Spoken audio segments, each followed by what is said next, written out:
তো আজকের এই ভিডিওতে আমরা মান্থ টু ডেট যেটা আছে মান্থ টু ডেটের কথা বলবো। সেটা হচ্ছে বেসিক্যালি কি মান্থ টু ডেট হচ্ছে বেসিক্যালি এই যে কারেন্ট মাস আছে এই কারেন্ট মাসের 1 তারিখ থেকে কারেন্ট ডেট অবধি, ঠিক আছে, এই মাসের কারেন্ট ডেট অবধি কত বিক্রি হয়েছে, টোটাল কত সেল হয়েছে তার সামেশন এই বা তার অ্যাভারেজ এইসব করার জন্য আমরা month to date MTD use করি। মানে এই পার্টিকুলার মাসের, ঠিক আছে, এই মাসের 1 তারিখ থেকে এই মাসের যে কারেন্ট তারিখ, মানে আজ হচ্ছে 3 তারিখ, এই 5 তারিখ, এই মাসের 1 তারিখ থেকে এই মাসের 5 তারিখ অবধি টোটাল কত বিক্রি হয়েছে, এইটা যদি আমি জানতে চাই তখন আমার মান্থ টু ডেট করতে হয় এই কারেন্ট মাসে। এবার এটা যদি আমি নেক্সট মান্থে করি আপনি আপডেট হয়ে যাবে, ঠিক আছে।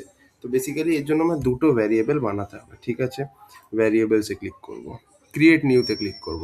প্রথম যে ভ্যারিয়েবলটা সেটার নাম আমি দিয়ে দিচ্ছি মান্থের স্টার্টিং এস মান্থ, ঠিক আছে। এবারে ডেফিনেশনটা আমরা দেবো, ঠিক আছে। ডেফিনেশনটা হচ্ছে তোমার বেসিক্যালি আমায় কি করতে হবে, এই কারেন্ট যে মান্থটা আছে তার ফার্স্ট যে ডেটটা সেটা বার করতে হবে। তার জন্য আমরা কি করব, ইজিক্যাল টু দিয়ে মান্থ স্টার্ট বলে লিখবো, ঠিক আছে। কি লিখবো, মান্থ স্টার্ট। এ বেসিক্যালি কি করবে, এ বেসিক্যালি তোমার যে আজকের ডেট সেটা থেকে তোমার মান্থ এবং ইয়ার এই দুটো জিনিসকে বার করবে। বিকজ ও ও এইটুকু জানে যে প্রত্যেকটা মাস 1 তারিখ থেকেই শুরু হয়, তো ওর 1 তারিখটা দরকার নেই, ওর খালি মাস আর ইয়ারটা দরকার।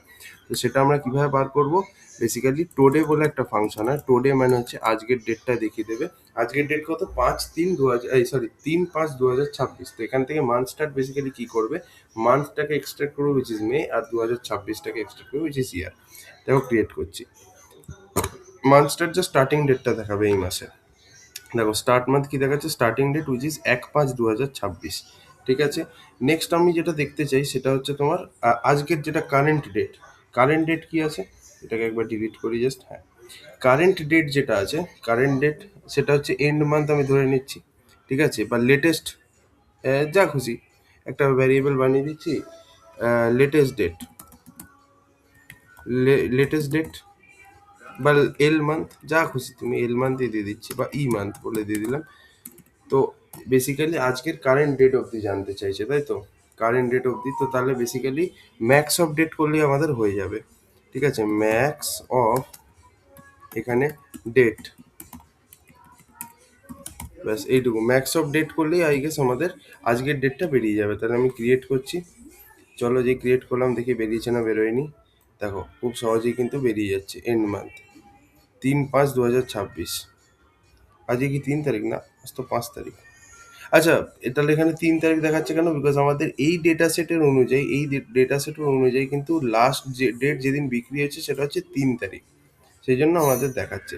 এবার আমি এই ভ্যালুটাই দেখবো, বিকজ দেখো মে মাসে একটা দিনই বিক্রি হয়েছে, সেটা হচ্ছে 3 তারিখে। আর কত টাকার বিক্রি, 1,45,670।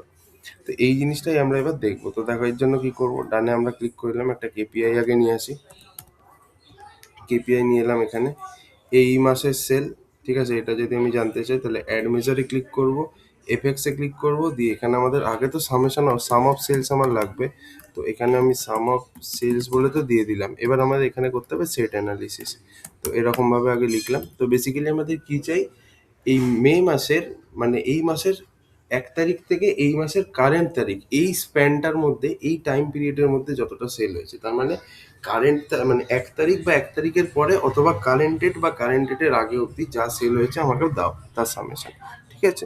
তো তাহলে আমাদের এখানে কি করতে হবে, কন্ডিশনটা দিতে হবে লাইক দিস, যে greater than or equal two, ঠিক আছে, greater than or equal two 1 তারিখ, মানে মাসের স্টার্টিং বা স্টার্টিং এর পরে, তার মানে হচ্ছে এখানে দেবো ডলার দিয়ে এস মান্থ বলে দিয়ে দেবো, এস মান্থ বলে দিয়ে দেবো। আর less than or equal to দিয়ে ডলার দিয়ে ই মান্থ বলে দিয়ে দেবো, মানে এন্ডিং, মানে কারেন্ট ডেট যেটা। ব্যাস, ঠিক আছে, এইটা আমরা দিয়ে দিলাম। দিয়ে এখন অবধি শেষ হয়নি, এই যে জিনিসটা আমরা লাগাচ্ছি, এই যে দুটো ভ্যারিয়েবল ইউজ করছি, এটা আমরা কোন কলমের উপরে লাগাচ্ছি, এস মান্থ বা ই মান্থ। দেখো খুব ভালো করে এক্সেল শিটটা, স্টার্টিং মান্থ আর এন্ডিং মান্থ এগুলো সবই কিন্তু আমরা এই কলমের উপরে লাগাচ্ছি। এটা কোন কলম স্যার, এটা হচ্ছে ডেট কলম। তো আমরা ডেট কলমের উপরে যেহেতু লাগাচ্ছি, তাই ফিল্টারের এখানে আমাদের ডেট দিতে হবে। তো এখানে আমাদের কি করতে হবে, কিচ্ছু না, এখানে আমাদের ডেট বলে লিখতে হবে, ইকুয়াল টু দিয়ে একটা এখানে এরম দিয়ে দেবে, দিয়ে এইদিকে তোমাকে একটা এরম দিয়ে দিতে হবে, ব্যাস যথেষ্ট। দেখো ডেট ইকুয়াল টু, মানে 1 তারিখ ফার্স্ট মের পরে বা ফার্স্ট মের পরে আর থার্ড মে বা থার্ড মের আগে অবধি যা বিক্রি হচ্ছে আমার দেখাও। যেই অ্যাপ্লাই মারলাম, দেখে নাও 145.7 কে হচ্ছে।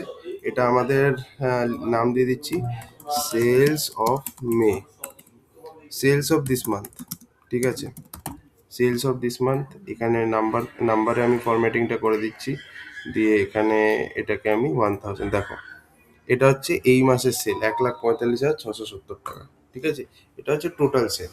আচ্ছা, টোটাল সেল আমি এখানে লিখে দিচ্ছি, তাহলে এফএক্স না, এটা তো ছিল, দাও এইখানে লেভেলে লিখতে হবে, ইকুয়াল টু দিয়ে এখানে total sales of this month হয়ে গেল। অ্যাপ্লাইতে ক্লিক মারছি, total sales of this month.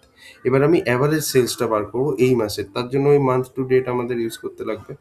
তো এই যে কেপিআই আছে, কেপিআইটা এখানে ফেলে দিলাম। ফেলে দেওয়ার পরে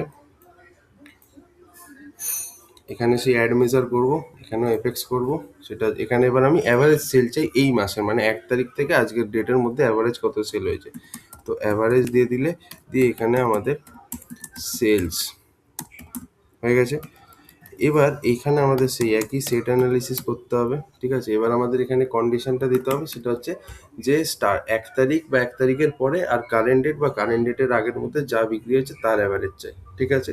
ওকে, কোনো সমস্যা নেই। তাহলে 1 তারিখ বা 1 তারিখের পরে, মানে greater than or equal to দিয়ে স্টার্টিং ডেটটা যে ভ্যারিয়েবলে আছে দ্যাট ইজ এস মান্থ, আর তারপর আর কি কারেন্ট ডেট বা কারেন্ট ডেটের আগে অবধি, তাই না। তাহলে less than or equal to current date বা কারেন্ট ডেটের আগে অবধি। এবার কারেন্ট ডেটটা কোথায় স্টোর আছে, ই মান্থের মধ্যে স্টোর আছে। এবার এই এস মান্থ আর ই মান্থ, এই যে দুটো জিনিস আছে, এই যে দুটো কন্ডিশন, এটা আমরা কোন কলমের উপরে লাগাচ্ছি, ডেট কলমের উপরে লাগাচ্ছি। তো তাহলে এখানে ভাই আমাকে একটা ডেট বলে লিখতে হবে, দিয়ে ইকুয়াল টু দিয়ে এটা দিয়ে দিলে, আর যেহেতু এখানে একটা তুমি সেকেন্ড ব্র্যাকেট দিয়েছো, তাই তোমাকে এখানেও একটা সেকেন্ড ব্র্যাকেট দিতে হবে। ব্যাস হয়ে গেল। দিয়ে অ্যাপ্লাইতে আমি ক্লিক মারছি, এই দেখো 145 অ্যাভারেজ সেল 145.7 কে কেন আসছে, বিকজ অ্যাভারেজ সেল মানে কি, একটা মাসে টোটাল যত সেল হয়েছে ডিভাইডেড বাই টোটাল যে কতবার সেল হয়েছে, যে কবার সেল হয়েছে সেটা ডিভাইড করতে হবে। তো তুমি যদি এখানে দেখো, এই মে মাসে যদি আমি দেখি, মে মাসে কিন্তু একবারই সেল হয়েছে। তো বেসিক্যালি টোটাল সেল হচ্ছে এটা divided by total number of sale. তো মে মাসে একটাই সেল হয়েছে, তাই ডিভাইডেড বাই 1 হয়ে যাবে, বিকজ শুধু থার্ড মে বিক্রি হয়েছে। ডিভাইডেড বাই 1 করলে কিন্তু 145670 আসছে। সো দ্যাটস ওয়াই আমাদের এখানে এই দুটো কিন্তু সেমই আসছে। এরপর আরও যখন ভ্যালু এখানে ইনক্রিজ হতে থাকবে, তখন এটাও চেঞ্জ হতে থাকবে অবভিয়াসলি। তো এখানে আমাদের এটা লিখে দিচ্ছি average sales of this month হয়ে গেল। তো এই হচ্ছে ব্যাপার। তো এটা হচ্ছে তোমার মান্থ টু ডেট। এইভাবে আমরা এমটিডি করি, মান্থ টু ডেট, ক্লিক সেন্সে। এবার নেক্সট আমরা দেখবো কোয়ার্টার টু ডেট, তারপর আরও জিনিস দেখবো।